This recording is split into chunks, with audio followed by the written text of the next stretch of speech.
The restaurant froze when Kareem al-Hadid's fist clenched the collar of a frail black man in a navy blazer. Laughter from his billionaire's table cut through the air like broken glass. "Keep the janitor's kid off this table," Kareem snapped, voice sharp, meant for every ear in the room. "And keep this old man away from my guests." Fork stopped halfway, cameras lifted, waiters stalled mid-step. Ellis, gray curls at his temples, leaned slightly on his cane but didn't bow his head. His eyes stayed steady, the silence around him pressing tight, suffocating. Kareem bent close, switching to Arabic like it was a whip. "Ukruj bara. You people eat outside." The insult hung, thick and heavy. Then Ellis spoke, calm but cutting, in flawless Arabic, "Tarkni. Leave your hand off my coat." The investors beside Kareem shifted uneasily. One raised an eyebrow. The entire dining room waited, breathless, to see who truly held the ground. The manager hovered near the table, whispering nervously, "Mr. al-Hadid, please," but Kareem waved him off like a servant. He tugged Ellis's collar again, forcing the old man forward. "Do you see this?" Kareem barked, eyes darting across the room to make sure every guest was watching. "He thinks he belongs here." Laughter echoed from his entourage, hollow and obedient. From the kitchen door, a young busser couldn't stay silent. "That's Mr. Ellis," he blurted. "He eats here every Thursday." The words cracked the air. Guests turned their heads, whispers rushing like wind. Kareem snapped his gaze at the boy. "Keep working. This isn't your concern." Ellis shifted his cane, the wood tapping once against the tile. His knuckles whitened around the handle, a small defiance that drew the room tighter. His voice came low, measured. "I'm here because this place was built on more than your arrogance." He pointed with his chin to the framed photo on the wall, a grand opening portrait from decades ago. At the edge, almost cropped out, a younger Ellis stood with workers and owners. "You bought the restaurant," Ellis said, "but you didn't buy its soul." Kareem scoffed, smirking at his guests. "History doesn't pay rent. I own this floor. I own this air." Ellis raised his chin, eyes steady. "No. You rent it.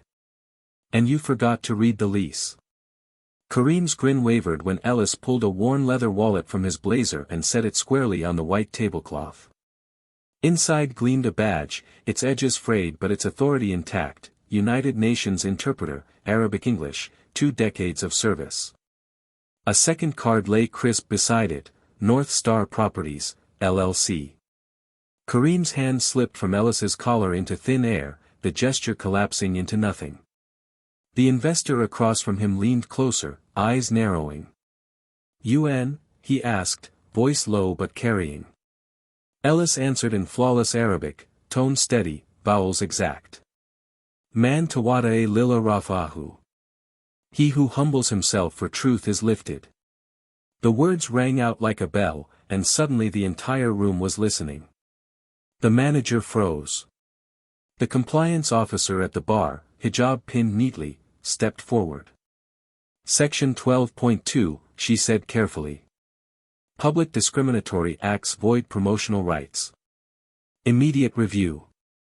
Kareem's face drained, eyes darting. This is staged." Ellis didn't blink.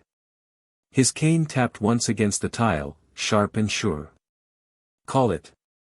The Gulf investor leaned back, distance opening between him and Kareem. Around them, the quiet wasn't relief. It was judgment, sealing the billionaire in a silence he couldn't buy his way out of. Kareem's lips parted, but no sound came.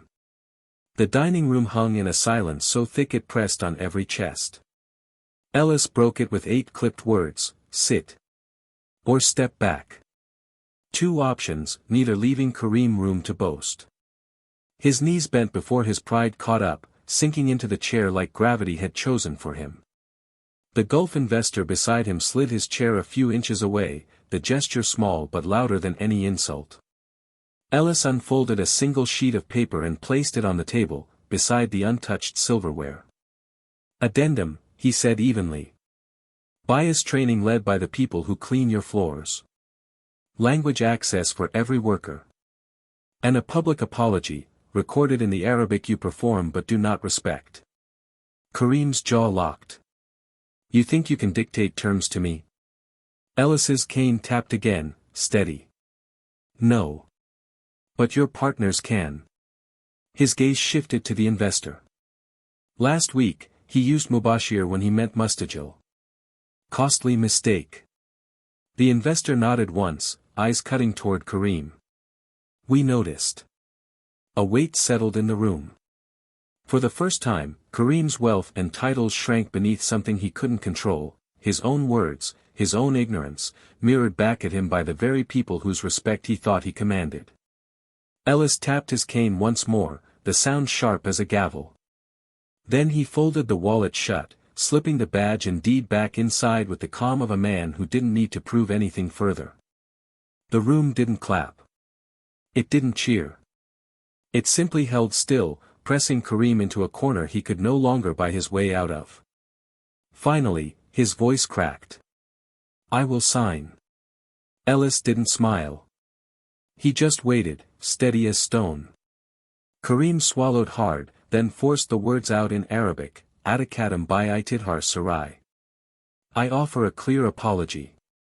He turned to the crowd, his English flat but audible. I was wrong. Here, now, and before. Ellis gestured to the young busser still frozen at the edge. Sit, he told him quietly. Eat. The boy slid into the chair, and the restaurant exhaled at last. Kareem lowered his head, shrinking under the chandelier's glow. For once, he wasn't the center of the room.